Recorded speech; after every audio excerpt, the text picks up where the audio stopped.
Saludos, bienvenidos una vez más a Hablemos de Salud, un programa traído a ustedes gracias a MMM Multiclínicas. Soy Widalis Rivera Acevedo y en el programa de hoy desde la Multiclínica de San Juan hemos unido dos importantes especialistas de la salud para hablar un poco de cómo condiciones que cada uno trata tienen un impacto entre sí. Nos referimos a las condiciones autoinmunes, inflamatorias y su riesgo cardiovascular. Para hablar sobre este tema tan importante nos acompaña el cardiólogo Teodosio Rucabado y el doctor Salvador Vilá, reumatólogo, y a ambos me complace darle la bienvenida.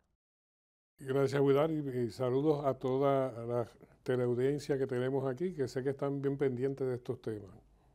Igualmente, muchas gracias por la invitación y muchos saludos a ustedes, Widar, y al doctor, y a la gente que nos está viendo y oyendo en este programa. Bueno, comencemos por lo más importante y lo principal, doctor Vilá, reumatólogo. Vamos a explicarle a los pacientes y a los que nos están escuchando y viendo a esta hora qué es el sistema inmunológico. Pues el sistema inmunológico está presente en la sangre en dos maneras. Primero, en las células de la sangre, los linfocitos, los macrófagos, los neutrófilos y también como proteínas, que son las gamaglobulinas y las citoquinas. Este sistema tiene la capacidad de definir qué es mío y qué no es mío. Lo que es mío no lo ataca. Lo que no es mío, como una bacteria, un virus, un hongo, lo ataca y lo elimina antes de que me haga daño.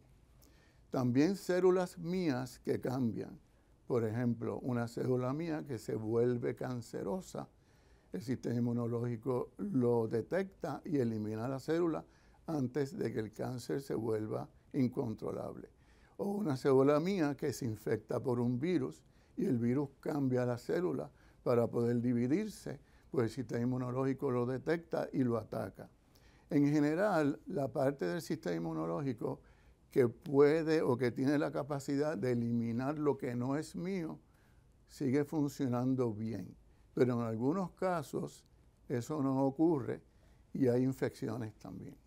Vamos a explicarle también a nuestros pacientes qué son estas condiciones autoinmunes inflamatorias. Pues son condiciones donde el problema principal es que el sistema inmunológico ha perdido esa capacidad de definir qué es mío y qué no es mío, y ahora me ataca a mí, a mis propios tejidos.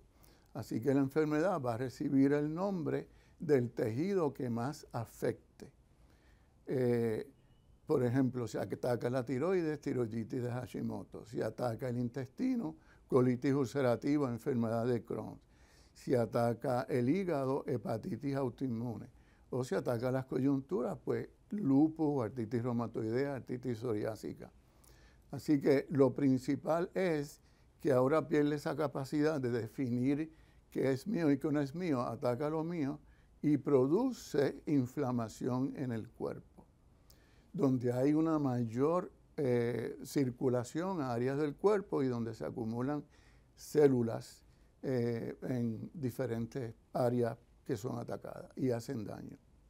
Además de estas enfermedades autoinmunes inflamatorias que ha mencionado, deben haber más y estas son las que más suelen verse. Hay muchas. En todas las disciplinas de la medicina hay enfermedades autoinmunes que son todas inflamatorias. Así que lo hay en neurología, lo hay en cardiología, lo hay en neumología, en nefrología y por supuesto pues en reumatología. Muchas personas pueden estarse preguntando qué es lo que ocasiona estas enfermedades. ¿Cómo podríamos explicarle a las personas? Pues usualmente se reconoce que hay dos factores principales. El primer factor es el genético. Mi composición genética me da a mí un riesgo de desarrollar la enfermedad. Ahora, quizás ese riesgo no se lleve a cabo. Hay un segundo factor que es lo que uno llama la epigenética. Pues cómo el medio ambiente hace que mi genética se exprese o no se exprese. Déjeme darle algunos ejemplos. Se conocen los genes que me ponen en más riesgo, o algunos de ellos, para tener lupus, artritis reumatoidea. Pero la epigenética, por ejemplo, es bien importante. el estrógeno es un factor que hace que la persona que tenga la genética que lo predispone a lupus lo desarrolle. Así que es mucho más común en mujeres desde que empieza a menstruar hasta que llega a la menopausia. El coger sol mata las células de la piel, de manera que hay tejido circulante en el cuerpo, eso activa el sistema inmunológico y da lupus. En el caso de artritis reumatoidea se ha reconocido por muchos años que si yo vivo en un área donde hay una alta contaminación del medio ambiente, yo tengo más riesgo de tener artritis reumatoidea. Más recientemente se sabe que si yo fumo o fumé, o yo me expuse o estoy expuesto a el cigarrillo, que yo tengo un riesgo mayor de desarrollar artritis reumatoidea. ¿Ve? Así que hay un factor genético y un factor epigenético. ¿Cuáles suelen ser las zonas más afectadas por una condición autoinmune? Todas ellas. La más común es tiroiditis de Hashimoto, que afecta a la tiroides. Pero, por ejemplo, pues lupus es 1 en 500 en la población en general, artritis reumatoidea es 1 en 200. Son bien comunes estas condiciones y afecta todas las áreas del cuerpo, como le dije anteriormente. Pero la más común, tiroides, que es mucho más común en mujeres que en varones. Y es bien frecuente muchas veces en familias grandes. Hay varias mujeres con enfermedad de tiroides. O sea que a mayor número de personas en esa familia y obviamente mujeres, hay mayor predisposición. El riesgo es mayor de tener la enfermedad. Okay. ¿Y una persona pudiera tener más de un trastorno inmunitario a la vez? Sí, cómo no. Hay gente que tiene tiroiditis de Hashimoto con lupus, o tiroiditis de Hashimoto con artritis reumatoidea, o tiroiditis de Hashimoto con Sjögren's. Eso es bien común. Y si yo tengo un problema inmunológico, tengo más riesgo de tener uno segundo. Y eso obviamente puede complicar el panorama. En algunas ocasiones sí, en otras ocasiones no es, el tratamiento es el mismo y las dos responden muy bien. Pero en algunas ocasiones sí, puede ser mucho más serio. Si yo tengo, por ejemplo, lupus con esclerosis múltiple, que se ve más frecuente el lupus y la esclerosis múltiple. Ya son dos enfermedades que se tratan diferentes y que tienen unas complicaciones enormes, tanto uno como la otra enfermedad. ¿Y hay algún otro caso que quizás pudiera tratarse diferente, que no sea el lupus? Bueno, sí, hay colitis ulcerativa, colitis con Crohn's. Sobre todo Crohn's y lupus se ven con mayor frecuencia que meramente chance. Así que se tratan diferentes una enfermedad a la otra y que pueden tener problemas en que una medicina puede activar la otra enfermedad, ¿verdad? Así que a veces pueden, cuando vienen las dos a la vez, pueden ser más difíciles de tratar y tener más complicaciones. Me ha hablado del lupus y me ha dicho que las mujeres están en mayor predisposición a padecer lupus. ¿Hay alguna de estas condiciones autoinmunes inflamatorias que suelan darle más a los hombres? Yo le diría que la única es gota, que es inflamatoria y tiene cierto grado de autoinmunidad, porque el cristal de gota activa lo que se llama el sistema innato inmunológico y entonces pues hace daño. Pero en general la mayoría de estas enfermedades ocurren más en mujeres que en varones. Otra que quizás se llama anquilosis espondilitis anquilosante, que es más común en hombres que en mujeres.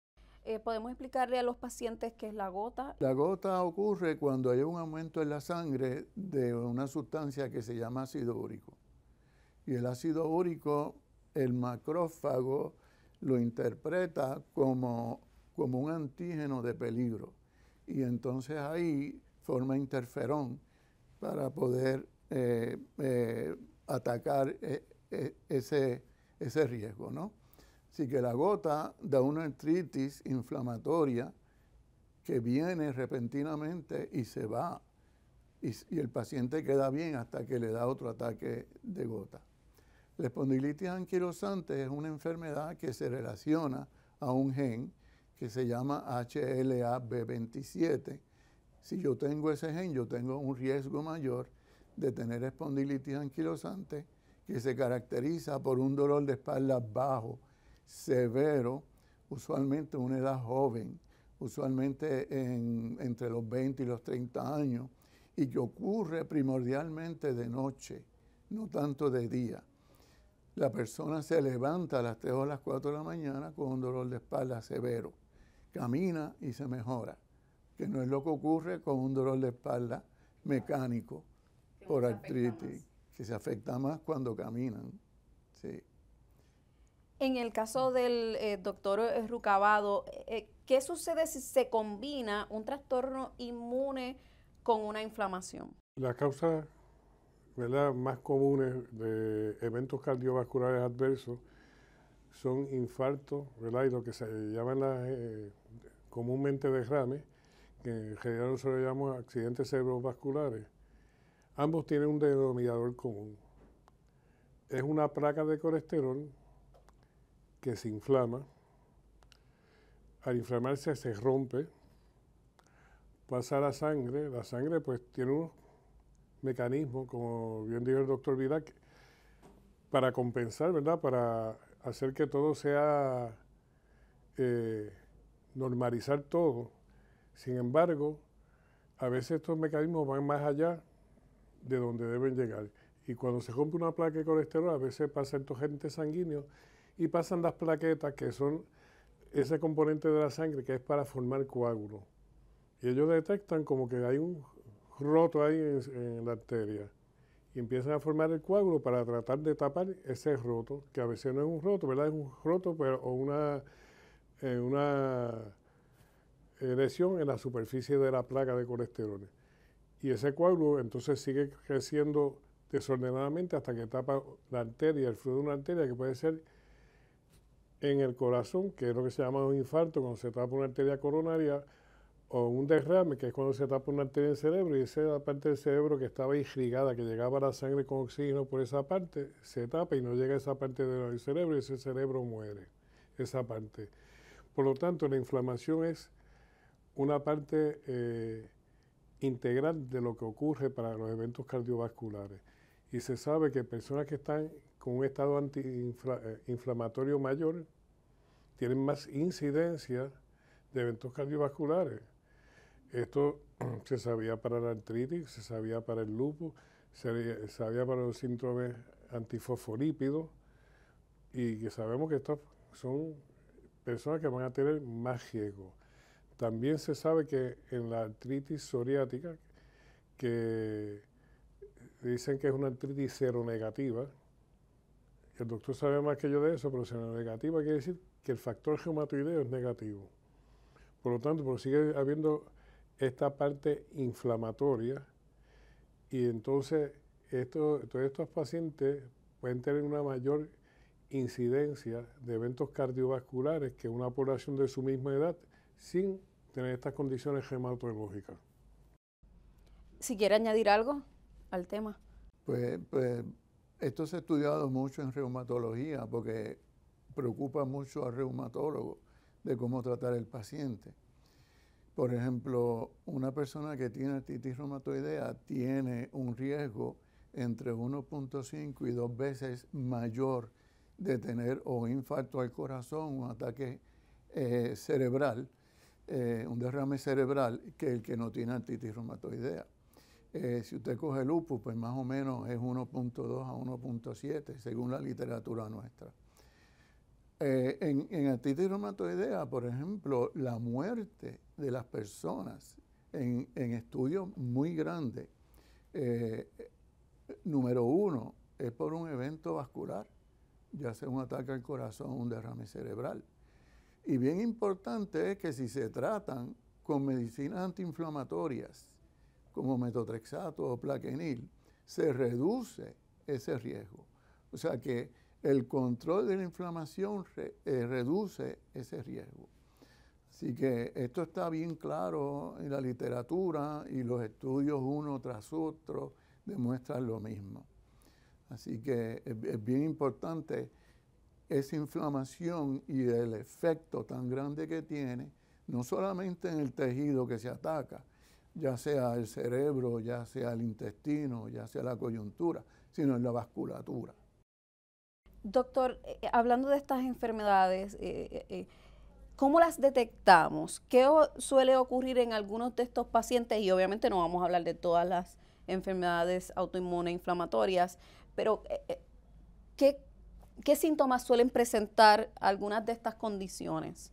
Bueno, en general, cosas que pueden tener en general es que hay una sensación de cansancio, hay una sensación de tener la temperatura elevada, puede haber pérdida de peso, pérdida de músculo, pero los síntomas principales que hacen que el médico diagnostique una enfermedad u otra va a depender al tejido que ataque. Por ejemplo, en una artritis, pues la coyuntura va a estar roja, caliente, hinchada, adolorida. Por ejemplo, en el caso de artritis reumatoidea o lupus. Así que, ¿cómo usted define artritis reumatoidea o lupus? Pues primero por laboratorio.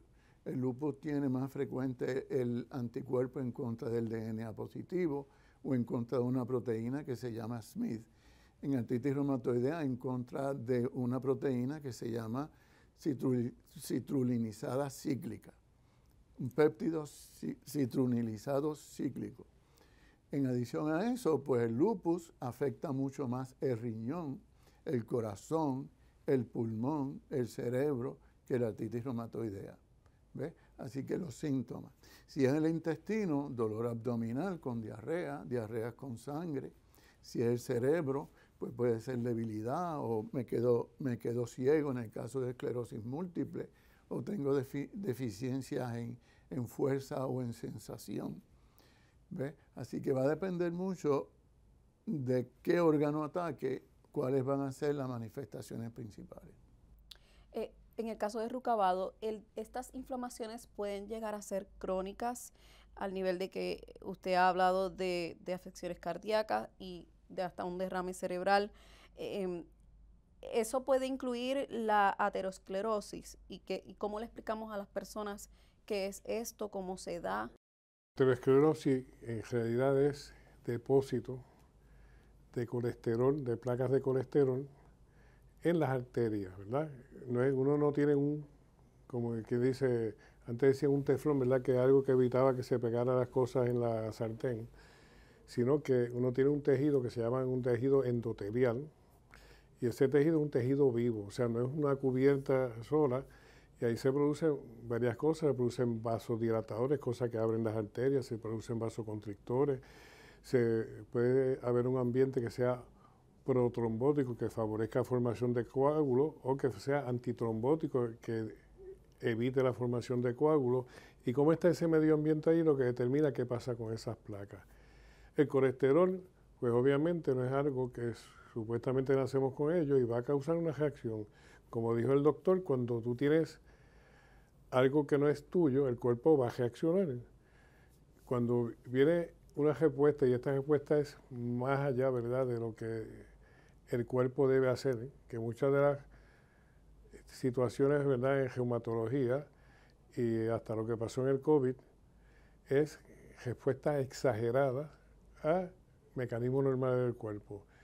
Pues, ¿qué pasa? Que si el cuerpo reconoce como que esa placa no es parte de ese cuerpo, y sobre todo mientras mayor el contenido de grasa de esa placa, de colesterol, más va a estimular que se produzcan anticuerpos, los macrófagos, ¿verdad?, que menciono que son las células que se comen de defensa, que se comen lo que no es las bacterias y lo que no es del cuerpo de nosotros. Aquí se comen, ¿verdad?, la grasa.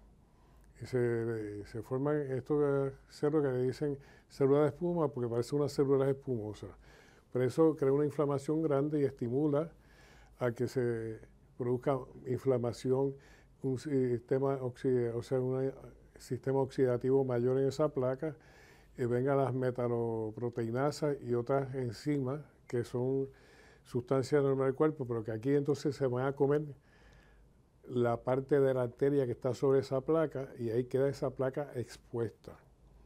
Y ahí es donde yo dije, como dije ahorita, vienen, reconocen como que hay una cavidad en esa placa y tratan de taparla con un coágulo, que es una respuesta normal, pero entonces otra respuesta exagerada y forma un coágulo más allá de donde es para tapar eso y tapa la arteria.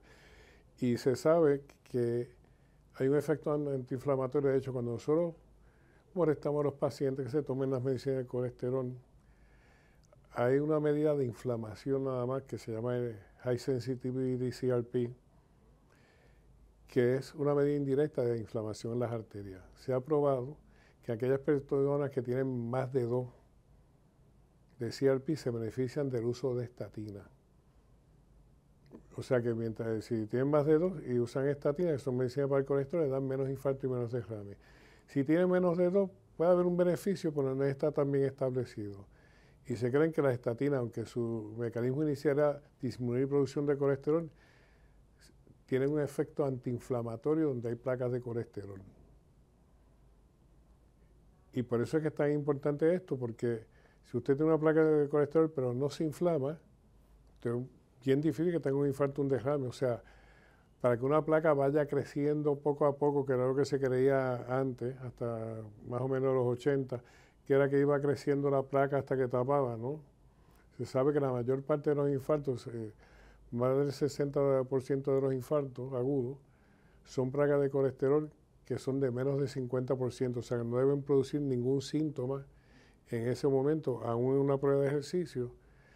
Quiere decir que lo que cambió ahí fue que se inflamó esa placa de colesterol, se rompió y se formó el coágulo, y ahí vienen lo que se llaman síndromes coronarios agudos, o los derrames, que depende de dónde ocurre, si es en el corazón un infarto y si es en las arterias cerebrales, es lo que las personas llaman derrame, o nosotros llamamos una trombosis cerebral, ¿verdad? Que es que tapó esa arteria y dejó sin irrigación ni oxígeno esa parte del cerebro. Así que sería entonces en este caso beneficioso estos medicamentos. Como bien explicó el doctor, se ha probado que en pacientes que tienen enfermedades reumatológicas, cuando tú le das medicamentos que se llaman DMARD, digo, hay una excepción, ¿verdad? Pero en general, la mayor parte de estos medicamentos van a disminuir los riesgos cardiovasculares porque están controlando la inflamación. Cuando estábamos en la pandemia, se escuchó mucho sobre varios momentos de los riesgos del COVID-19, la inflamación y el corazón. Usted hizo un poco de referencia ahorita.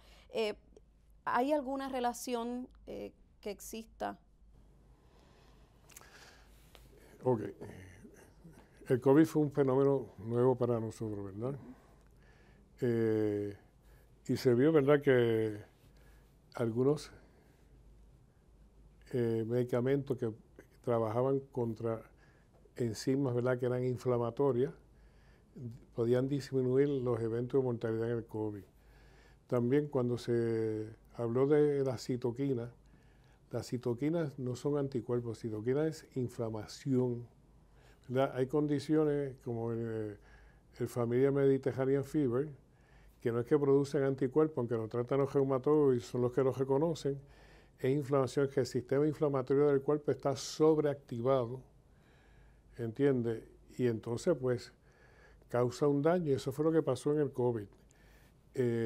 Tuvieron las tormentas de citoquina, o sea, un sistema antiinflamatorio que en realidad es una defensa natural del cuerpo, pero está sobreactivado y no para cuando está tratando contra el virus, sino que seguía contra todos los órganos, y entonces ahí afectaba cerebro, afectaba corazón. También se formaba con esto de la citoquina un ambiente protrombótico. ¿Qué quiere decir eso? Que tendía a formación de coágulos. Y muchos de los pacientes que morían a veces o se quedaban incapacitados por lo que nosotros decimos el derrame, que no era otra cosa que se formó un coágulo aquí a nivel del cerebro, aún en personas jóvenes que uno no esperaba ver ese cuadro. Y fue, yo digo que fue un desastre hasta que empezamos a entender qué era lo que estamos viendo. Y los cardiólogos pues tuvimos que aprender un poquito más de las cuestiones reumatológicas y todos los inflamatorios y todo eso, porque estamos un poquito alejados de eso y tuvimos que volvernos a ser expertos en esa parte para poder tratar a estos pacientes. Doctor Vilá, ¿qué recomendaciones podríamos proveerle a los pacientes para el manejo de estas condiciones? Yo creo que es importante ir al especialista apropiado y entonces recibir el tratamiento que recomienda a cada colegio para esa enfermedad. A veces es difícil obtenerlo, a veces es difícil hacerlo. La adherencia a medicina en enfermedades, sobre todo enfermedades crónicas, disminuye con el tiempo, porque el paciente se cansa de tomar medicina, se cansa de hacerse laboratorio, se cansa de ir a las citas del médico, etcétera, ¿no? Hay un aspecto de cansancio. Pero es importante que esa adherencia continúe. Y es importante que entre el médico y el paciente haya una buena comunicación y que el doctor le explique al paciente por qué esa medicina. ¿Por qué yo doy metotrexato en artritis reumatoidea? Pues lo doy por más de una causa. Primero, para mejorar el dolor. Segundo, para disminuir el daño a la coyuntura. Tercero, para disminuir la inflamación y disminuir el riesgo de muerte por ataques al corazón y derrames cerebrales. Esa comunicación, si el paciente la entiende, está mucho más dispuesto a seguir un tratamiento a largo plazo, crónico. Porque usted hizo la pregunta ahorita y la respuesta es que muchas de estas condiciones son crónicas, son de por vida. Así que el tratamiento requiere tratamiento de por vida. Muy importante, le agradezco a ambos por haber estado con nosotros. Y recuerden que este espacio, Hablemos de Salud, ha llegado a ustedes gracias a MMM Multiclínicas. Para coordinar citas puede llamar al 787-522-2482 de lunes a viernes de 7:30 de la mañana a 5 de la tarde. Yo me despido, pero recuerden que los veo el próximo martes en Hablemos de Salud. Saludos y buenas tardes.